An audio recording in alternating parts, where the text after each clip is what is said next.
రవి ప్రకాష్ సిలికానాంధ్ర ఆసుపత్రి Kuchipudi super speciality వైద్య సేవలు పూర్తిగా ఉచితం. మాజీ ముఖ్యమంత్రి జగన్మోహన్ రెడ్డి గారు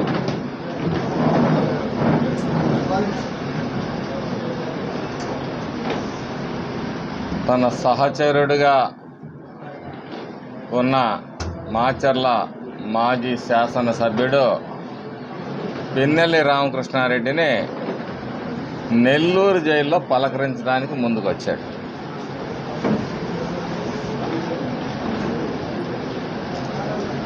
ఈ రాష్ట్రంలో ఆయన ముఖ్యమంత్రిగా ఉన్నప్పుడు మరి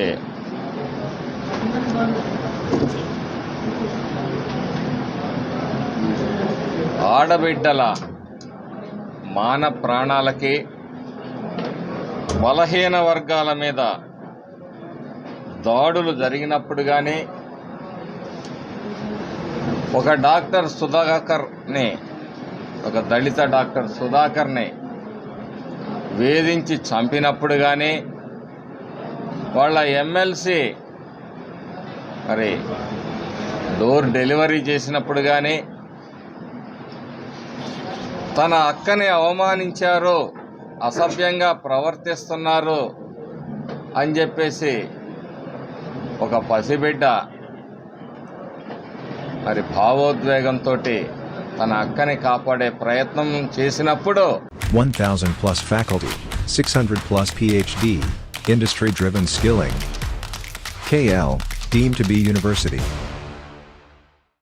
ఆ కుర్రాడు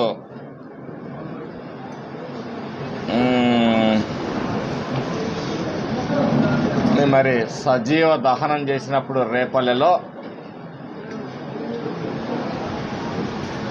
ఎప్పుడూ బయటికి రాలే మరి ఈ ముఖ్యమంత్రి గారు.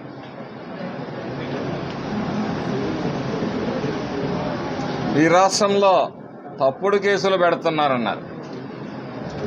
మా అచ్చెన్నాయుడు గారి దగ్గర నుంచి, అయ్యన్న పాత్రుడి గారి దగ్గర నుంచి, దేవినేని ఉమా గారు కావచ్చు, మరి ధూళిపాల నరేంద్ర గారు కావచ్చు, బోండా ఉమా గారు కావచ్చు, ఇలా అనేక మంది మీద చివరికి మా ముఖ్యమంత్రి గారు చేసిన నేరం ఏంటంటే, బలహీన వర్గాల ప్రజలు, చదువుకున్న బిడ్డలు, వాళ్ళు స్పెషల్గా కోచింగులు తీసుకోలేరు, వాళ్ళ ఆర్థిక పరిస్థితులు సహకరించవు కాబట్టి వారికి స్కిల్ డెవలప్మెంట్లో ట్రైనింగ్ ఇస్తే దానిలో వారిని అరెస్ట్ చేసి వారి అధికార మదాన్ని చాటుకున్నారు. అప్పుడెప్పుడు ఈయన బయటికి రాలా. ఈరోజు ఒక నేరస్తుడిని కాపాడటానికి మాత్రం బయటికి వచ్చి శుద్ధులు సూక్తులు చెప్తా ఉన్నాడు, అభివృద్ధి పైన దృష్టి పెట్టమని చెప్తా ఉన్నాడు, హామీల గురించి మాట్లాడుతూ ఉన్నాడు.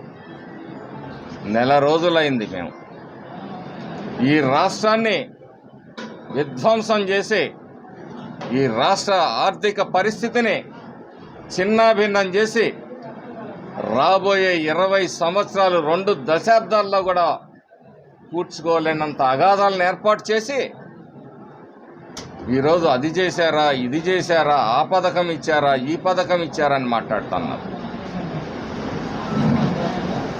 నీ 5 సంవత్సరాల పరిపాలనలో నువ్వు ఎన్ని హామీలు అమలు చేశావు జగన్మోహన్ రెడ్డి? 99% హామీలు అమలు చేశానంటాడు. నిస్సిగ్గుగా మరి అబద్ధాలు మాట్లాడటం, దానికి అబద్ధపు సాక్షి ఒకటి ఉంది, దానిలో ప్రచారం చేసుకోవటం పరిపాటి. మేము అడుగుతా ఉన్నాం, నువ్వు 99% హామీలు అమలు చేసావు కదా, ఆ 1% ఏదో సెలవియండి, మేము కూడా తెలుసుకుంటాం, ఈ రాష్ట్ర ప్రజలు కూడా తెలుసుకుంటారు. నీతో శుద్ధులు చెప్పించుకునే స్థితిలో తెలుగుదేశం పార్టీ లేదు.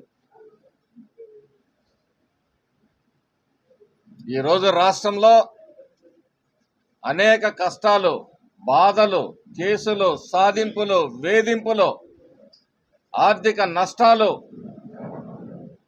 అన్ని చవి చూసిన తెలుగుదేశం పార్టీ నాయకులు, కార్యకర్తలు మౌనంగా మా నాయకుడి ఆదేశం మేర మేము ఎక్కడా కూడా హింసను ప్రేరేపించకుండా ఉండబట్టే ఈరోజు ఈ రాష్ట్రం ఈ విధంగా ఉంది. లేకపోతే మీ వైసీపీ నాయకులందరూ ఈ రాష్ట్రం వదిలిపెట్టి పారిపోయే పరిస్థితి వచ్చిండేది. నువ్వు చేసిన విధానాలు మా పార్టీ నాయకుడు ఆదేశించుంటే. వాళ్ళు ఈరోజు స్వేచ్ఛగా తిరుగుతున్నారంటే మా చంద్రబాబు నాయుడు గారి దయా భిక్షను గుర్తుపెట్టుకోండి. నోరు కొవ్వెక్కి మదమెక్కి నెల రోజులు కూడా పూర్తిగాని ప్రభుత్వం మీద అభాండాలేస్తారా? అంటే పరామర్శకి వెళ్ళావరా? మీ శాసనసభ్యుడు పరామర్శకి వెళ్ళాడా? సిగ్గుందా ఈ మాటలు మాట్లాడటానికి? పరామర్శకి వెళ్ళేవాడు కత్తులు, గొడ్డళ్ళు, రాడ్లు, సోడా బాటిళ్ళు, బీరు బాటిళ్ళు ఇవన్నీ వేసుకొని వెళ్తాడా పరామర్శకి? మరి రా, ఎంత మంచివాడో మీ శాసనసభ్యుడు. మాచర్లలో సభ పెడదాం, చర్చిద్దాం. గనుల దోపిడీ, గ్రానైట్ దోపిడీ, గ్రావెల్ దోపిడీ, లిక్కర్ దోపిడీ, ఏ దోపిడీని ప్రజల ఆస్తులు, ప్రభుత్వ ఆస్తులు, ప్రైవేట్ ఆస్తులను కూడా దోపిడీ చేసిన వాడు మంచివాడు అంటే ఓహో మీ క్యారెక్టర్ ఇదన్నమాట. దోపిడీ చేయటమే మంచితనం అన్నమాట. వాళ్ళు తీసిన ఆ చిక్కటి చిరునవ్వులు చిందిస్తాడు. దళితుల మీద, బీసీల మీద దాడులు, మైనార్టీల మీద దాడులు జరిగినప్పుడు అదే చిక్కటి చిరునవ్వులు. ఇవాళ మాత్రం మరి ఒక దొంగల ముఠాలో ఒక దొంగకి అన్యాయం జరిగింది, ఒక రౌడీకి అన్యాయం జరిగింది, ఒక దోపిడీదారుడికి అన్యాయం జరిగింది, ఒక కబ్జాకోరికి అన్యాయం జరిగితే పాపం స్పందించాడు ముఖ్యమంత్రి, మాజీ ముఖ్యమంత్రి గారు. ఈరోజు బయటకు వచ్చాడు. ఈ రాష్ట్రంలో అనేక అక్రమాలు, అన్యాయాలు, దౌర్జన్యాలు జరిగినప్పుడు ఆ రోజు మాత్రం బయటకు వచ్చి ఒక స్టేట్మెంట్ నీ 5 ఏళ్ల పరిపాలనలో ఎప్పుడన్నా మాట్లాడావా?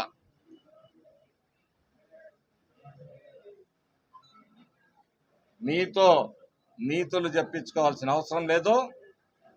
ప్రజలు స్పష్టంగా ఇచ్చారు. ఈయన మంచి చేస్తే ప్రజలు ఓడిచ్చారంట. ఏం మంచి చేశావు? నీ యువజన శ్రామిక రైతు పార్టీలో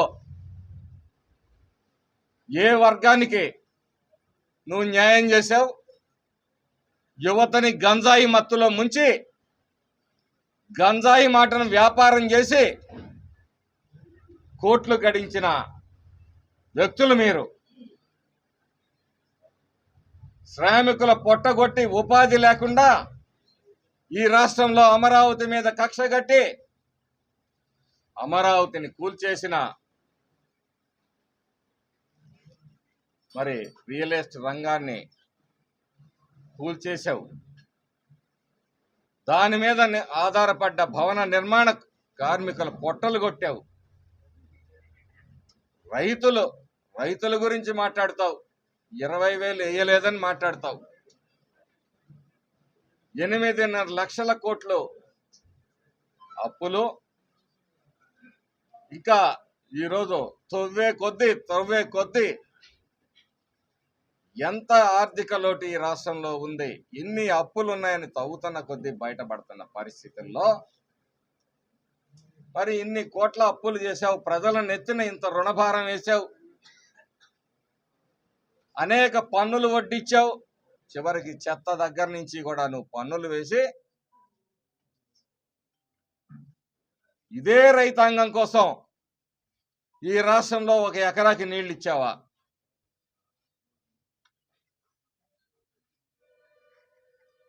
$3,500 కోట్ల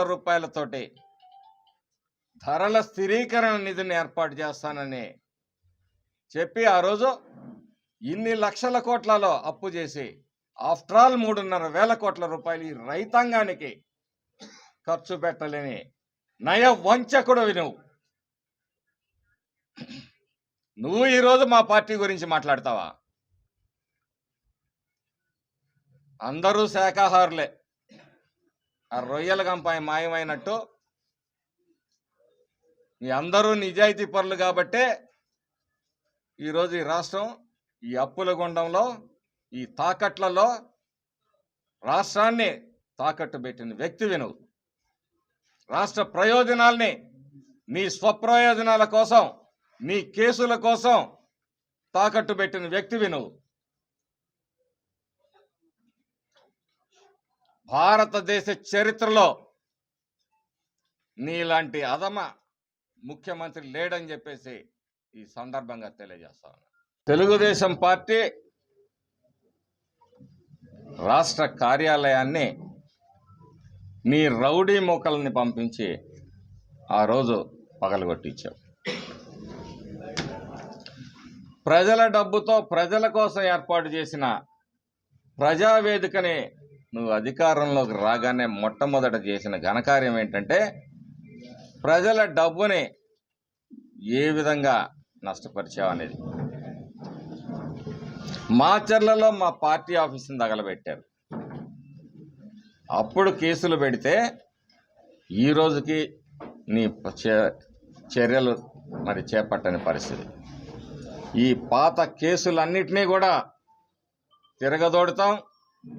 నీ అవినీతిలో, నీ అక్రమాల్లో, నీ దౌర్జన్యానికి సహకరించిన అధికారులందరినీ కూడా విచారణ ఏర్పాటు చేస్తాం.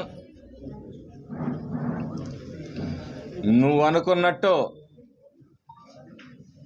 తెలుగుదేశం పార్టీ నీ ఉడత ఊపులకు భయపడే పరిస్థితుల్లో లేదు.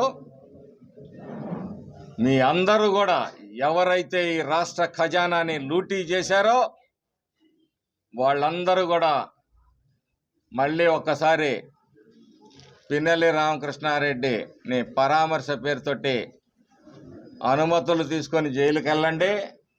అక్కడ పరిస్థితులు ఎలా ఉంటాయో అవగాహన చేసుకోండి. భవిష్యత్తులో మీ అందరూ కూడా జైలుకి వెళ్ళటానికి సిద్ధంగా ఉండండి. మీకు ధైర్యం ఉంటే మాచర్లలో ఒక వేదిక ఏర్పాటు చేద్దాం. ఎన్ని ఆస్తులు కబ్జా చేశాడో, ఎంత గ్రానైట్ దోపిడీ చేశాడో, ఎంత గ్రావెల్ దోపిడీ చేశాడో సజీవ సాక్ష్యాలుగా గుంతలేడు రోజు ఫారెస్ట్ నుంచి రెవెన్యూ దాకా కనపడతా ఉన్నాయి. ఈ సాక్ష్యాలు నేను చూపిస్తాం. గూగుల్ మ్యాప్స్తో సహా చూపిస్తాం. సజీవ సాక్ష్యాలు చూపిస్తాం. మీ శాసనసభ్యుడు బారిన వంచబడ్డ, దోపిడీకి గురి కాబడ్డ వ్యక్తుల్ని ప్రవేశపెడతాం. మీ ఉంగరాల బ్రదర్స్, మీ గుడంబా శంకర్ బ్రదర్స్ దోపిడీని నీ కళ్ళ ముందు నిరూపించడానికి తెలుగుదేశం పార్టీ తరఫున, మాచర్ల ప్రజల తరఫున ఎన్నికైన నేను ఎన్డీఏ కూటమి అభ్యర్థిని సిద్ధంగా ఉన్నాను. మీ చేతనైతే మా సవాల్ని స్వీకరించాల్సిందిగా ఛాలెంజ్ చేస్తా ఉన్నాను. మరిన్ని వీడియోస్ కోసం ఛానల్ ని సబ్స్క్రైబ్ చేయండి. లేటెస్ట్ అప్డేట్స్ కోసం వాట్సాప్ ఛానల్ ని ఫాలో చేయండి. అండ్ లింక్ డిస్క్రిప్షన్ లో ఉంది.